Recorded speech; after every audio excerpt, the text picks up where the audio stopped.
Okay, so I want to, what may look like a switch topics, but actually what I'm going to talk about is also relevant to the photodissociation discussion we had before. And let me start twice. So first, I'm going to start by saying that there's a general lesson coming out of the work that I'm going to talk about. Often you hear the statement that in vivo is not the same as in vitro. That is to say, when you do experiments in the lab, it's not the same as a live system. But I'm also going to talk about the fact that you have to have great care in transferring insights from sophisticated experiments using quite high finesse laser apparatus to realistic natural processes. And you'll see what I mean. That's a general lesson which I hope to communicate. So I start again. What are we looking for in quantum effects? We're looking for what are called non-trivial quantum effects. They've been mentioned before. Things like interference, entanglement, non-locality, where there are tests of Bell inequalities, Leggett-Garg measurement-based test, delayed choice, quantum erasure, a whole bunch of really sophisticated techniques to display non-trivial quantum effects. And I wrote a review article recently in Advancing Chemical Physics trying to introduce these topics in general. But actually, none of this has ever been tested in the kind of systems we're talking about. Most of it has been the kind of experiments you saw Jennifer and Greg talk about, which are laser-induced oscillations in systems, 2D photon echo experiments. That's a modern motivation. And what they see is coherences, and I want to make sure we all agree the words. So coherences are couplings in this language, coupling between energy eigenstates of the Hamiltonian. They're either light-induced and time-dependent. They're oscillatory, like you saw in those experiments. Or actually can have light-induced time-independent phonocoherences. I'll talk about that. Or coherences induced by system-bath coupling, which are also time-independent. And they are going to be the focus of the results I will show you. I'm not going to talk about delocalization, which is a different different use of the word coherence, where it means the wave function spreads itself out over a number of chromophores or components of the system. So the original motivation were these 2D spectroscopy experiments. And the place we're going to look in biology for quantum effects are light-induced processes, which means things like photosynthesis, which I have looked at, but I won't talk about today, and vision.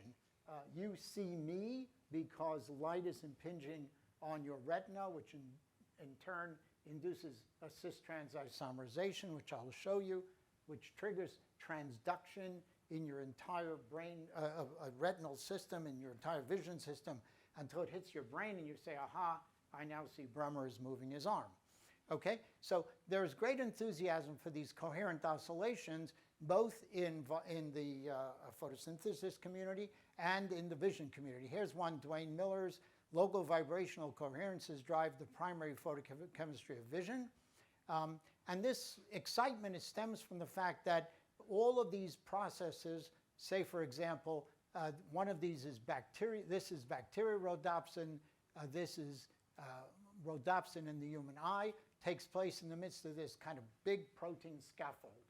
And any quantum person will tell you, you cannot expect to see quantum mechanical effects in such systems entirely due to the fact that there is ongoing decoherence. So really the key issue is, are these observed oscillations in these experiments a sign of quantum interference in biological molecules in nature? And I will say not really.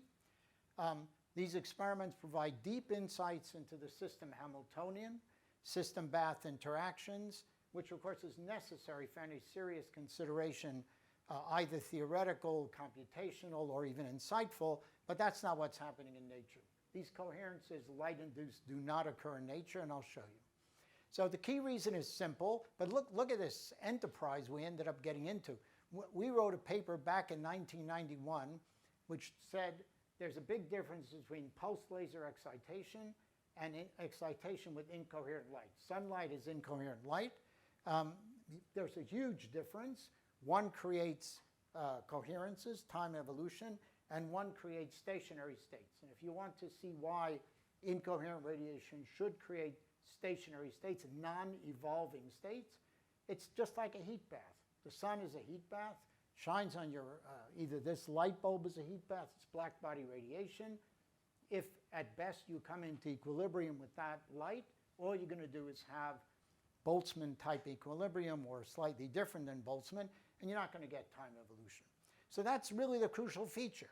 Natural processes are induced by incoherent light, whereas these experiments probe the system in a terrific way, inducing coherences, and you study them and so on, but that is not going to occur in nature for a number of reasons. First, really is the fact that it's incoherent light. It's steady state radiation. These lights are on for a very long time, as opposed to pulsed laser excitation. So these light-induced coherences I'm going to show you are not observed in nature. Also, these quantum ultra-fast rates. You heard people say these processes are very fast. They occur on femtosecond timescales. In the case of vision, they're down to about 30 femtoseconds. That's not the case in nature either, as I'll show you.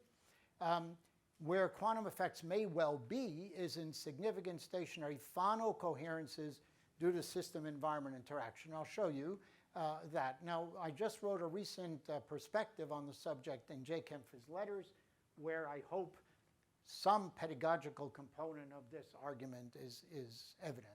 Okay, so here's the system. The system is rhodopsin. There's a retinal molecule inside the rhodopsin, which is inside a lipid bilayer.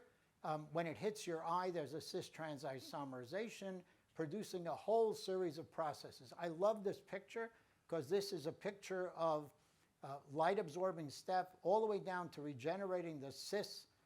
If the light causes cis-trans isomerization, a whole series of processes recover the cis. And I like it because it's in the Journal of Ophthalmology, where they're talking about quantum effects in vision. Here's the cis-trans isomerization that one gets when there is a light-induced process. You go from 11-cis-rhodopsin through a conical intersection to the 11-trans photoproduct. And these oscillations associated with pulsed laser experiments are around for a very long time. This was originally Chuck Shanks experiments back in '94. And Rich Matthews started his career basically at that time on these experiments and continued to do so. This is one of the latest ones by Duane Miller. Okay, so given this difference, nature operates in the steady state. Turn on is very slow. When I blink, the turn on of the molecules in my eye is incredibly slow. The molecule thinks the turn on is infinitely long compared to its dynamics, and this will have an effect on the observed behavior. So our aim is to provide a correct description of nature. And I mentioned these two questions. Are the observed coherences relevant in nature, and are the ultra-fast timescales relevant? And the approach I've taken is minimal models with analytic solutions. We try to build models which have in them the essential features of the physics, which will allow us to expose the parameter dependence of the situation. So here is what we're going to do. We're going to focus on steady state because that's what the eye sees. And we're going to include environmental coupling to the protein environment, which you'll see is very important. And I just want to point out that this kind of isomerization is very important in nature. It is the first step in vision. There are proteobacteria that, like bacteriorhodopsin, undergoes trans-cis isomerization as a proton pump. There's this amazing experiment on retinoic acid and biological cell differentiation, where if you put this stuff in a cis or a trans retinoic acid, you alter genetic biological cell differentiation. It's really staggering. If you want to see a nice introduction, although somewhat tough, Bialik's book on biophysics searching for principles has a large focus on retinal isomerization. So here they are. Are these relevant? Do the coherences matter? What's the role in the environment? And are the rates really as fast as people argue? In fact, my colleague Duane Miller wrote a paper in which he said that the rate of retinal isomerization in nature is as fast as nature can allow. I loved it because it started me off on the path of this quantum speed limit direction, because there is a rate in nature, which is the maximum, and I won't go into that today. So what did we do? Well, we built a model. There's a standard model due to in the literature which was used for pulsed laser excitation, and we built it as a set of stationary eigenstates of the Hamiltonian with incident incoherent radiation. We built a master equation with the radiative pumping, with the phonon environment, and asked the question, what do we actually see? This is not a trivial job. I just want to point this out. There are lots of issues. One of them is you have to build what are called completely positive master equations. In the literature, there are a lot of results where people show you the results of the populations obtained from master equations, and then they stop at some time. There's a famous PNAS paper where the postdoc who did the work will tell you, well, you see, if we went further than what we published, the populations went negative. No wonder they didn't publish that part. But those, if you have a completely positive master equation, you will in fact not have that problem. And then there's issues of secular versus non-secular and so on. So here we are, again with this model, and the first thing we did was we checked whether the model gave results in agreement with the pulse laser quantum yields, and it did. And the first thing we decided to do was let's look at what happens if indeed the turn-on is sudden. The light is turned on suddenly. It's not a physical case, but do these coherences, which are light-induced, survive in the steady state? And we calculated the population of the trans produced and the cis depleted, and we watched the relaxation of the system down from time 0 to 100 femtoseconds to 300 to 3000 as the system relaxed in the presence of the environment. And then we looked at the coherences. And I just want you to look at one of these curves. Are there coherences induced to the light by the light? Yes, there are. They look like this. And we will focus on this region in a little bit. But these coherences do exist. And the question is, do they matter to the biological process? Do they matter to the quantum yield? So if you look at this picture, you say, oh, I know what he did. He got dots, and he connected the dots with a straight line in order so I could see it better. But that is, in fact, not the case. The case where the light-induced coherences are included is the solid line. Where they are eliminated and not included in the calculation is the dots. So you can see that the light-induced coherences to produce the trans, let's say, product make absolutely no, have virtually no effect on the quantum yield. But you know, there are other things going on. One of the things going on is the coupling of the system to the bath. And here, if you modify the coupling to the system to the bath, you actually change the quantum yield. This is the quantum yield as a function of time in a calculation. This is the result if the coherences are off or the coherences are on, the one I just showed you for regular coupling. But if I reduce the coupling of the system to the bath, I can actually induce a 13% change in the quantum yield. So it's beginning to show us the significance of the system-bath interaction in terms of the coherences.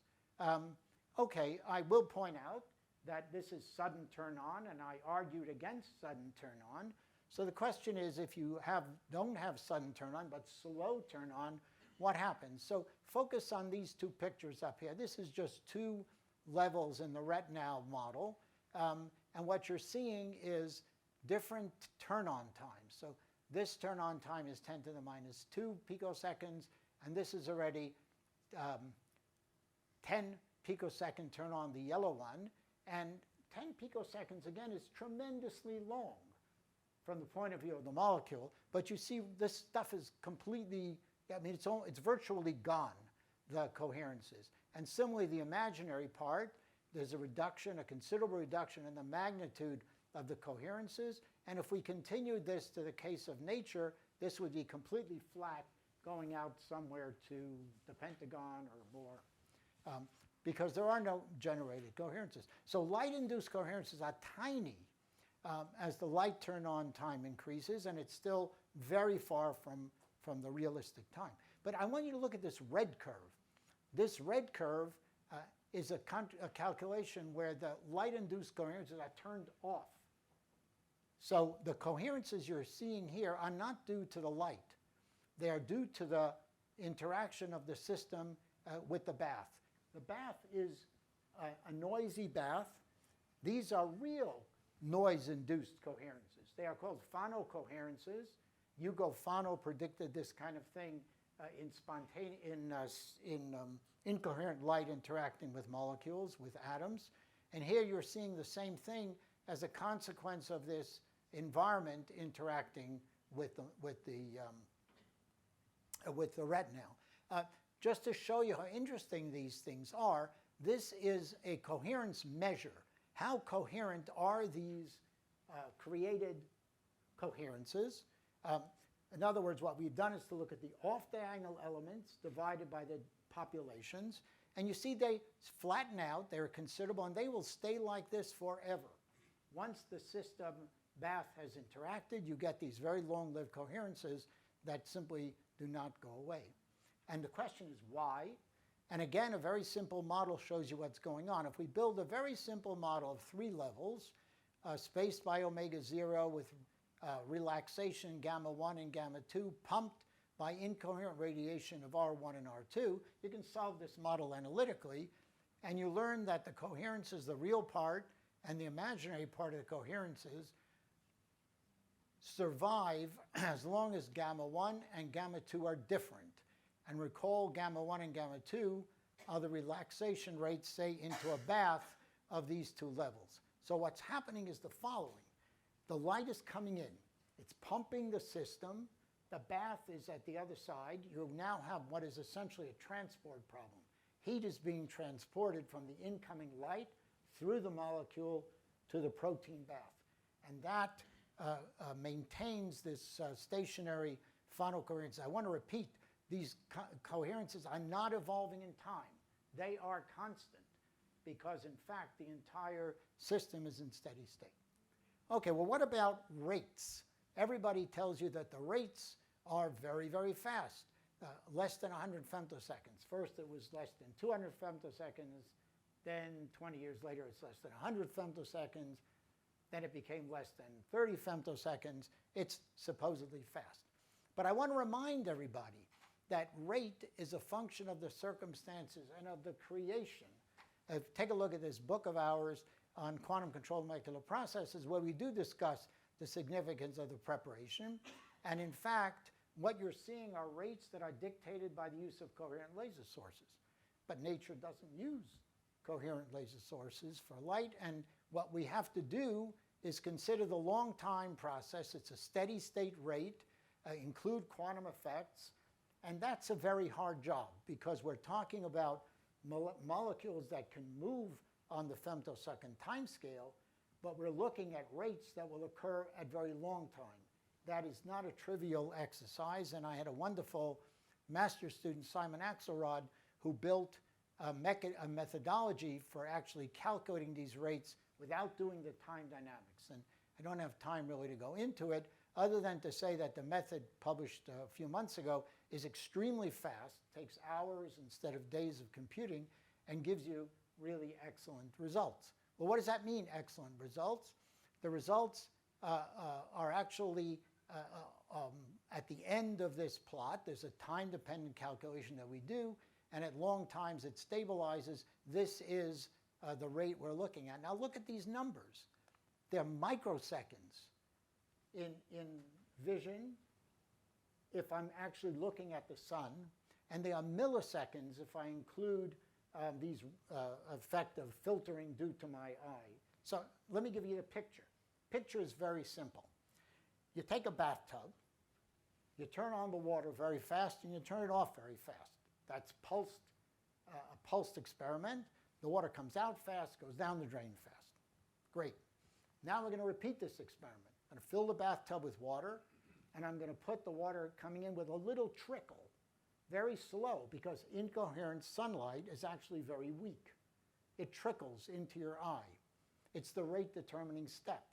Now if you look at the drain, you'll see that the entire flow of water is dictated by the dripping, slow dripping of the water coming in. That's exactly what's happening. These rates are slow because, in fact, they are rate determined by the absorption of incoherent light. So numbers like femtoseconds and so on, nature doesn't use them. Sorry, I should retract that. The steady state rate is given either in microseconds or milliseconds, depending upon your eye filtering, and not in terms of femtoseconds. So that's what I say. Natural rates are far, far longer than these kind of 100 femtosecond transient rates that everybody gets excited about. And there's another crucial result regarding rates that came out of that experiment, again having to do with system-bath interaction. And I'm glad that Greg emphasized at the beginning of his talk the system bath, because it turns out the partitioning of the product into the product channels, either returning to cis or going to the product trans, is strongly affected by the system bath interaction. And across different biological cases that I mentioned, the system bath interaction will be different, and therefore these effects will be different. So okay, so that's to say what I said before. Our results show, and I think this is generalizable to photosynthesis, quantum effects are not seen in the experimental light-induced coherences. The quantum ultrafast rates are not the rates nature sees, but there may be significant phonocoherences due to system-environment interaction. And there's a whole bunch of work in progress which is benefiting from all the stuff that's being done nowadays on experiments in the laboratory, which can teach us a lot about what actually goes on the individual level, which we can then use to build incoherent models. There are a fixed number of photons interacting with retinal rod cells. This is the one that's being debated. There's also retinal and post-retinal contributions to the quantum efficiency of human eye revealed by electrical neuroimaging, whole bunch of stuff. These guys try to see whether the human visual system can behave as a double slit, single photon interference. It doesn't. And then there's a whole book that just came out now by Philip Nelson on the question of photons to neutrons. And I have disagreements with him, but the book is pretty darn good as a review. Okay, that's the underlying lesson I want to repeat. In vitro lab studies can be very different than in vivo. The root should be detailed information is obtained from those experiments, and then models or experiments.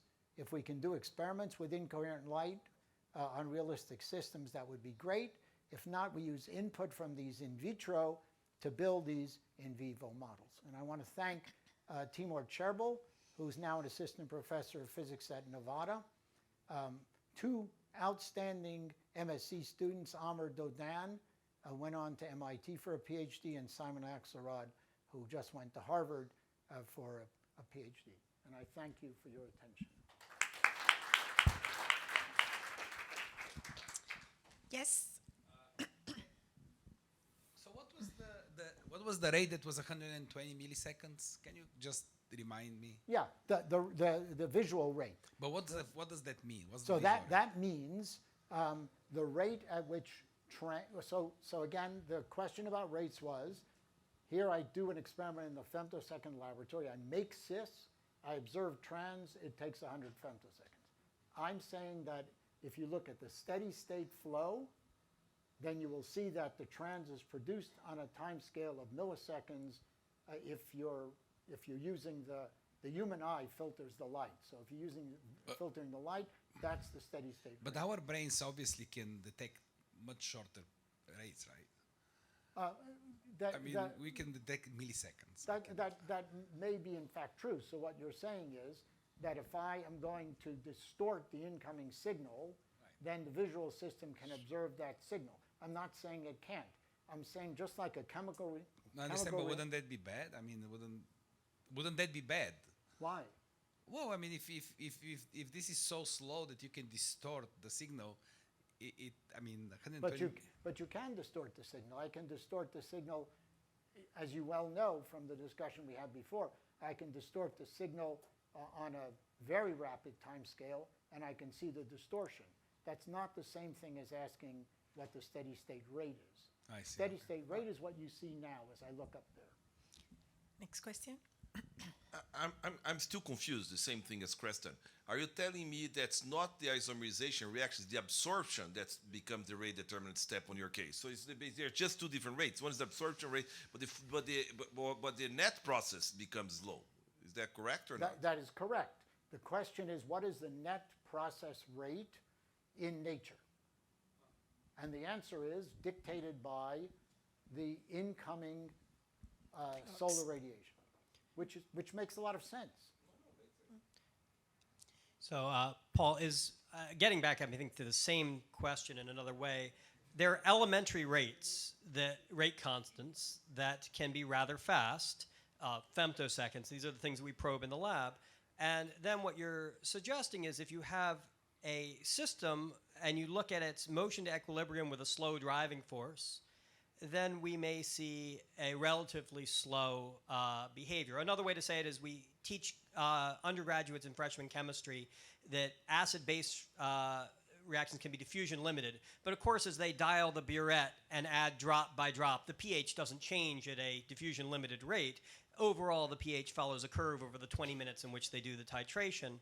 And suggesting that this notion of steady state rate as compared to, say, fluctuation dissipation type of rate where you might see a very tiny fluctuation and see it come back that gives you information. And I don't know if any of these models have a fluctuation component in them, but that would get to something, an autocorrelation function of the fluctuations in your model would get you more towards an elementary rate constant in the traditional chemistry way. So I'll give you, I agree with what you have said. The analogy, which of course comes from, say, cross-molecular beam studies, is you do a cross-molecular beam experiment, you get a cross-section. If you want to know what the rate constant is of the same process in the laboratory, you have to take it and average over the ensemble corresponding to that measurement. But that's exactly what I'm saying.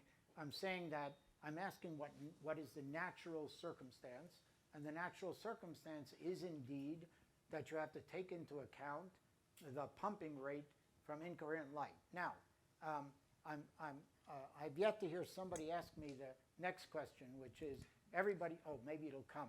But I just want to point out that this is, if you distort the system and you let it relax back, you get this rate. It's the same Onsager rate, correlation function rate. Yeah, you can consider a thought experiment of illuminating with just one photon. For example, take a photosynthetic system and shine one photon. There you cannot talk about thermal or coherent light, just have one photon. Will it generate coherent beatings, assuming that photosynthesis has non-zero coherence, like what Greg said? You don't even have to go to that one photon experiment. You can go to pulse laser experiments like Miller, where you don't have necessarily one photon, you have 10 to the 18 photons in a pulse, and you do generate the coherences. What I'm trying to sort of emphasize is that which you see depends upon that which you prepare and the environment in which it's being considered. So my concern is not with the interpretation of the experiments, which you heard, beautiful experiments. My concern now is the link of that to what's going on in nature. And in order to know what's going on in nature, you actually have to include the natural light sources, the natural environment, and so on. Yeah, but I think you're talking about a global coherence, describing what many systems do in unison, or not? No, I'm completely happy with incoherent excitation of single molecules. But it's incoherent excitation. Remember, incoherent excitation like sunlight or noise is a bath. And you know very well if you put a molecule in a bath, that molecule will relax into a sort of equilibrium state. Yeah, so I think the difference to me between pulse laser excitation versus thermal light excitation is just the state of the light that's exciting the system. In your case, you have a spectrally broadband stationary source so which has a very short coherence length in some ways, and you Right. can imagine that a photon in a very broad spectrum is excited, but the rate of excitation is very slow, and then it gets filtered by the chemical mechanical processes that go on in the retinal system afterwards. So is that- I agree with you 100%, which is why I said that rates is a function of circumstance and the ensemble. There's not a single rate. You have to know what the circumstance is. And again, I'm alerting you to a literature which, aside from, this is mild, the one that said here, this is mild that local vibrational coherences drive the primary photochemistry of vision. I disagree with that 100%, even though Dwayne Miller is 2 floors down from me.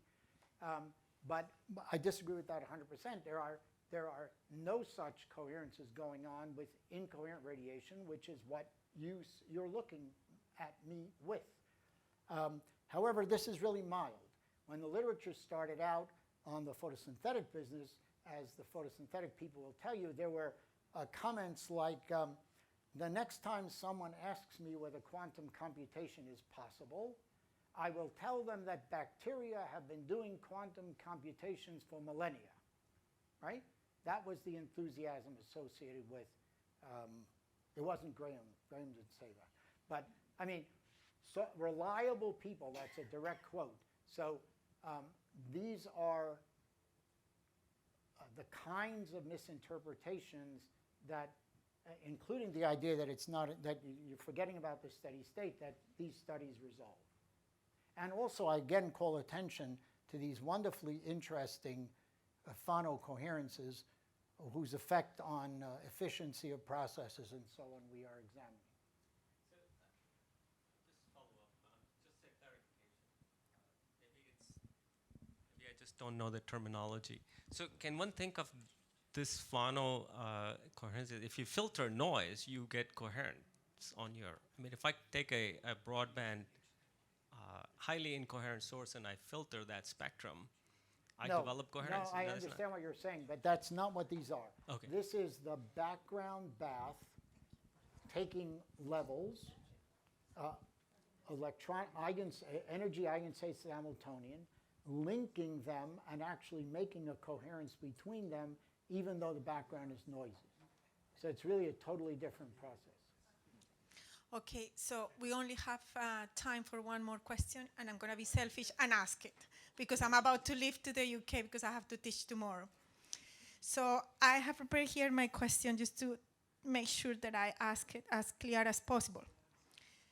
Is it a fair statement to say that these final coherences that are produced in the steady state are formed because you have a non-equilibrium steady state, so you have a non-thermal equilibrium steady state formed in your system? I would put it slightly differently. I would say that this is a transport problem. Yep. So you are correct if, for example, gamma 1 and gamma 2 are the same bath, right?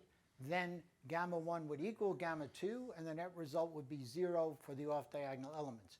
So this is, if you want to regard transport, it's still steady state. Yeah, right? absolutely, but it's a It's a non-thermal transport equilibrium. problem.